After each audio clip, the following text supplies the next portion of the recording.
यदा यदा हि धर्मस्य ग्लानिर्भवति भारत अभ्युत्थानम् अधर्मस्य तदात्मानं सृजाम्यहम्। परित्राणाय साधूनां विनाशाय च दुष्कृतां धर्म संस्थापनार्थाय सम्भवामि युगे युगे।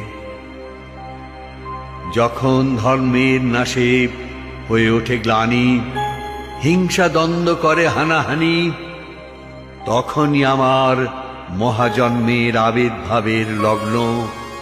করে সাধুর পরিত্রাণ হবে নিবারিতে মানুষের অপমান, পাপীর দুর্গ ভগ্ন। সেই মানব ত্রাতা মহামানব নূতন জন্মের জন্য প্রস্তুত হচ্ছেন। উদয় শিখরে বাজে মা ভৈ নবজীবনের আশ্বাসে।